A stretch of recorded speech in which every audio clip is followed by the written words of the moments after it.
Before a child learns how to read a book or solve a problem, they first learn to trust and explore. At the heart of that development is a teacher. The presence of a skilled, compassionate educator lays the foundation for lifelong learning. Principal and teacher of the Ambrook Lane Basic School, Naomi Cousins, highlights the importance of early childhood education and shares her journey as an educator. Janelle Matthews has more in this report. 120, 220. A justice of the peace and an educator, Naomi Cousins has been a teacher at the Ambrook Lane Basic School for over 38 years. My journey starts as an early child. It starts at the age of 18. Early child wasn't really my passion. Nursing was, but I didn't get any science subjects, so I ventured into early childhood. I did youth service, 1 year youth service in early child education. From there I developed a passion in early childhood, and ever since I'm an early childhood teacher. Let's sing the song. She earned the respect of her peers. She's very good with the children. She's very good at her job. For the past 4 years I've been here and observing her. She's very good at her job. She's very good at dealing with the kids.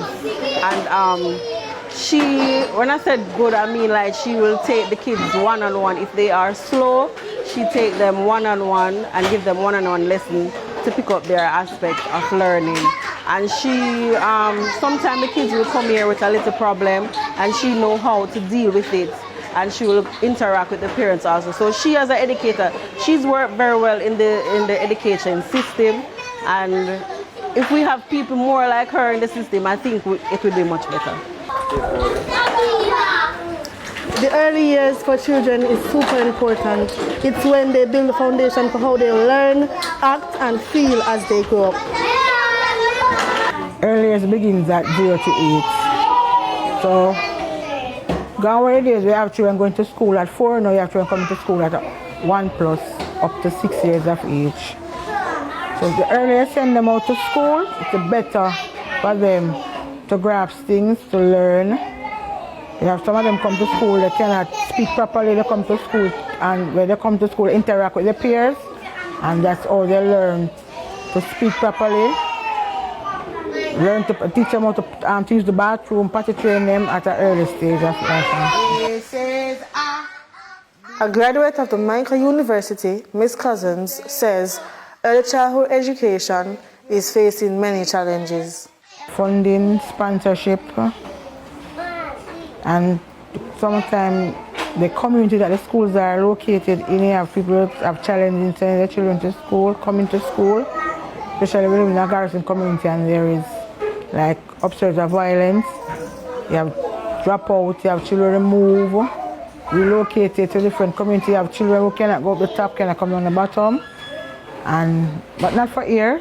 In our time, we never have YouTube, we never have laptop, we have, and most of the children are glued now to the tablets. They mimic the things. When they come to school, they talk. Some of them talk just like what they talk. The people in the tablet say. Parents, some of them, the parents are not helping. Some parents are not helping. Like, for instance, homework. When you give homework to know how far children are doing now, where children are from, or where they are at, that is basically a downfall for most of some parents. Homework, and like when you give them things to make and take, like to bring things to school, and you will see them come and they'll tell her, Mommy say she don't have no time, and that is, for me, that is one of my greatest downfall. Parents are not showing effort or pushing out the effort to assist their children. Reporting for the news, I am Janelle Matthews.